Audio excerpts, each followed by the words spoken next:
Now, back to more of Behind the Scenes at the Hanover Theater. And your host, Lisa Condon. Good morning, and thanks again for listening. I am so excited to be on the phone today with Marlin. Marlin is one of the most interesting people any of you are ever going to hear from. He has worked with elephants. He has lived in a treehouse without electricity for 5 years, and he is a creative genius behind this new show that we're bringing to the Hanover Theater called Luma. It's coming in May, Friday night, May 2nd, 7 p.m. So welcome to the program. Hi, thanks for having me on. I'm really stoked, right? You know, radio, this is cool. Oh, it's great. So, you know, if you go to our website, you will see a preview of some of the shows. But what I think is so interesting is you got this whole idea after kind of a journey. Do you want to take us a little bit through your background? Do you mind for a minute? Yeah, back in the 70s, I was a comic juggler. I was very, very, I guess you could say famous as jugglers go. I was on TV. I toured with named stars. Doug Henning opened for people like R.E.M., Harry Blackstone, George Carlin, Jay Leno, Jerry Seinfeld. And I was working in Las Vegas, and I took a friend of mine out into the desert. He had never seen the Milky Way galaxy before. And I was a little bit into astronomy, and all of a sudden it's just like this whole other universe opens up. And this was in 1986. And then at some point between then and 89, I left show business. I walked away from everything. I moved to the big island of Hawaii. And then I was standing on a lava flow one night, literally live lava, and I was watching people glazed by the light. They just had this look on their face that they were absolutely hypnotized. And it reminded me of how deer freeze in the headlight, or how a moth will dive at a flame, or how plants will turn and face the sun. And I had this thought, wow, all life is drawn to light. And the next thought was, God, you know, the whole world would want to see a show like that. And then the next thought was, oh my God, I'm going back into show business.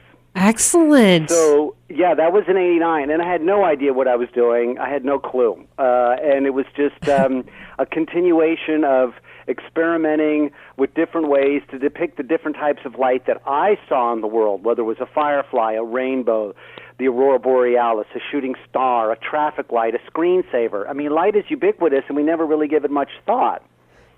It is captivating.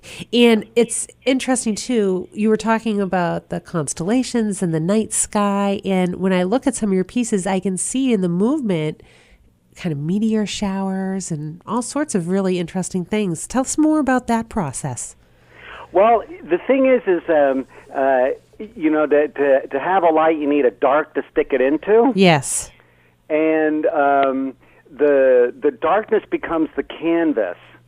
And on the canvas of dark, you can use light in different ways, and we use all different mediums of light. We use electroluminescence, chemical luminescence, bioluminescence, lasers, LEDs, incandescence, fluorescence, phosphorescence, and all of these different types of light have a different type of impact on the back of the eye. So when the viewer looks at the video online, all of the light they're seeing is the light from a computer monitor or their television set. So it kind of flattens everything out. Yep. But when you're in the theater, all of these different lights have a very different fidelity to them. And there's this wonderful thing called the persistence of vision, or what some people know as trails. And we play with that a lot.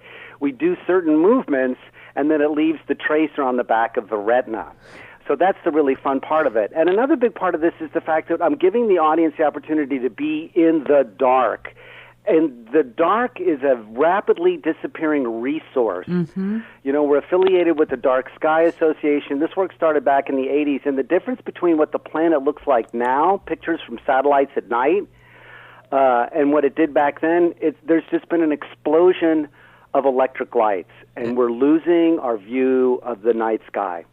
And with that, our connection to the rest of the universe.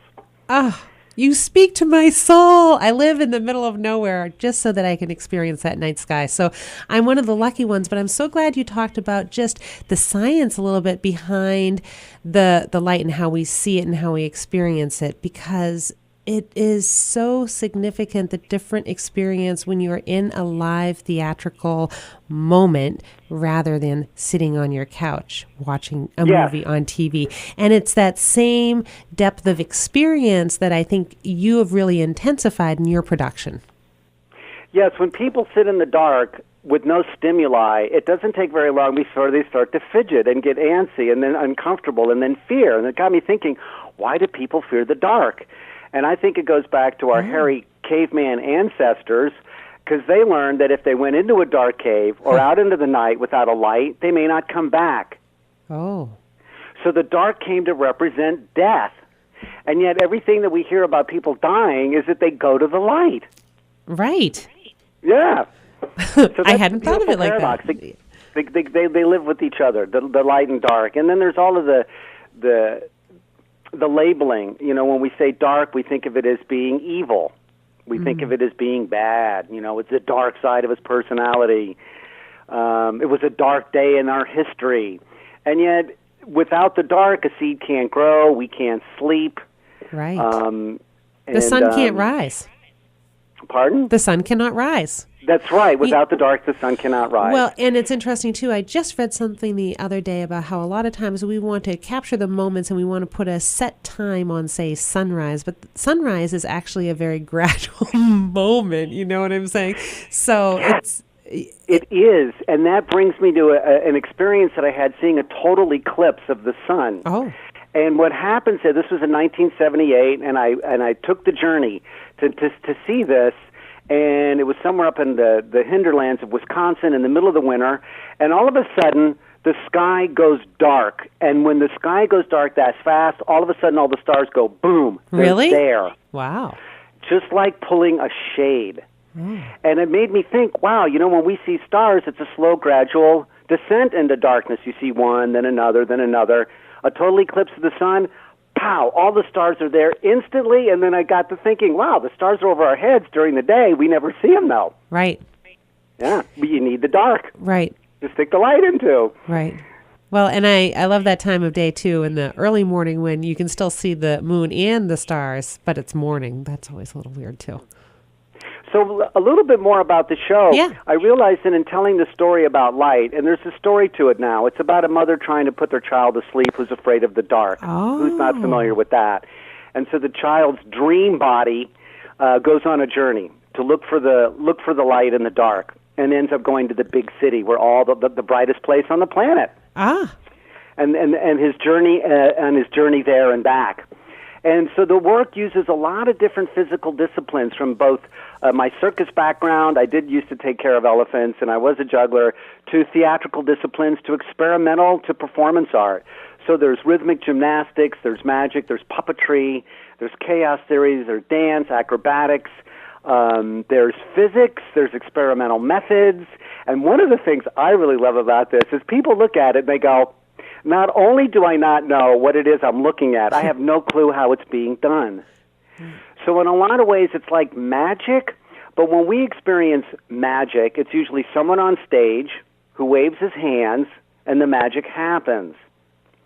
With this, the magic happens, but nobody's really pointing at it. And the audience is left with, how'd they do that? So at the beginning, for some people, their left brain is really trying to figure this out. And at some point, the left brain gives over to the right brain and just lets the images wash over them. So it really does become a full hemisphere, a full brain, both hemisphere experience when watching the Luma show, which, by the way, can be seen by blind people. Really? So I invite all of the listeners, if you know someone who's blind, please bring them to see the show. They can see the high contrast. And I learned about this back in the 90s when we were first developing the work. How does that work? Because most people who are legally blind do still see light. They just don't necessarily see shape.